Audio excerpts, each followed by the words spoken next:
The key to a worry-free retirement is employing a retirement planning firm who aligns with your values and then, from their vast experience in working with savers, can assist you along the way in implementing and monitoring these three buckets. So let's kind of take a look at these and see how they play out and how the live well, die broke philosophy really is geared towards using and enjoying this money before it's too late, okay? So basically, I'm going to draw out these buckets here. And notice that the third bucket, I'm going to draw a little faint line there. What I mean by that is this third bucket, which is called the legacy bucket, is optional, okay? This is the money now bucket. This is the money later bucket. And then we have this legacy optional. So what do we mean by that? Well, traditionally what happened was, especially with our parents and grandparents, because they worked so hard, they came out of the Depression, whatever the case may be, they wanted to make sure that something was left to their kids when they died. A lot of this generation was very private. You may have experienced this, had a mom or dad die, and all of a sudden they show up and they read the will and they got $500,000 and they were living like paupers all their life. Well, that's the way that generation lived, and they did not like to communicate about money, and they felt that they might need the money, so they were afraid to give it away. And then what happened? Live well, die broke. They die broke, but they end up having all this money and they never even used and enjoyed it. But that's just how they were brought up.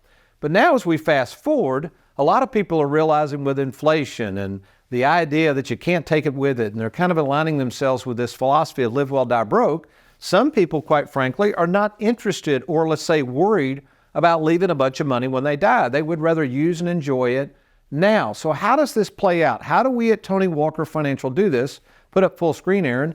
We use the split IRA, folks. You have to have both buckets. In most cases, every once in a while, we'll put all the money with Charles Schwab, or we'll put most of the money within annuities. But in most cases, we want to diversify the planning strategies and the game plan. Why do we do that? Because things are going to change. As you get into retirement, folks, I can guarantee you this. This is what concerns me. You're running off, throwing your money with people that don't understand retirement. They're putting you in products with no game plan. Down the road, you have changes and you're stuck with these products, or you're hit with high taxes, or whatever the problem is. You're paying all these fees you don't understand. You have to have a game plan that includes both these buckets. So in most cases, this could include our Charles Schwab, okay?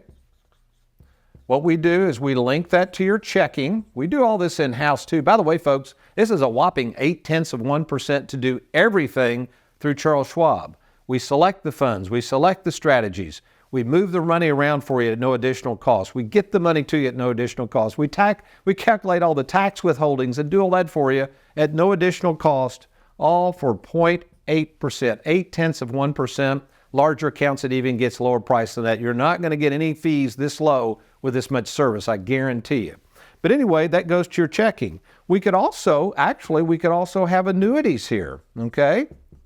And we could have the interest from those as we record this show at the 1st of February of 2024. They're in the high 4% range, but that means, let's say you had $200,000. Let's just round it off to 5 so I can do the math. You might say, Tony, I want that money protected, but I'd need some income. So we might put $200,000 in an interest annuity. If it's paying 5%, that's $10,000 a year or whatever that is a month, and send that to your checking. So that's the money you need now. But then as you move on into the second half of life, especially as you get into the 70s and even the 80s or earlier 90s, this is where you're going to want that beloved mailbox money. And it's for the rest of your life. See, the problem is with traditional planning, you could run out of money. You really could. In fact, I've had people meet with me. They've met with their stockbroker, and the stockbroker might casually say, hey, under the current scenarios, at age 88, you'll be out of money, but you'll probably be dead anyway, so don't worry about it. Well, what if they are alive? Well, you've got to have the annuities. You've got to have the mailbox money in place to make sure that you don't run out of money. Well, what type of annuities? How much should I have in mailbox money? That's where we come in, and the thousands of people we've worked with our experience to help you figure out how that's going to work. And best of all, if you do purchase an annuity, you don't pay us out of pocket. You let the insurance companies pay us a commission to put those in place. So in most cases, you have no out-of-pocket cost to invest in the annuities. We'll do all that for you. And then the final bucket is the legacy bucket. As I said, this is optional. However, for me personally, I want to leave a legacy. The best things to leave at death because we want to leave tax-free assets. We don't want to leave tax-infested IRAs to your kids. All that's going to do is saddle them with more debt and taxes. We would like to leave them Roth IRAs. Those are tax-free. I have boatloads of life insurance because it's tax-free. That's the death benefit. I met with somebody the other day. The power of the life insurance, folks, is not its cash value. That's secondary to the life insurance policy. The power is in that tax-free death benefit that's going to swamp in there and replace assets you've spent and enjoyed. So I want something to replace all the assets I'm going to enjoy for me and my kids and grandkids while I'm alive. But I also want to leave a legacy. And then finally, the other asset that you should leave at death would be real estate, because most real estate gets what's called a step up in basis at death. So that way there's not a lot of taxes on their family.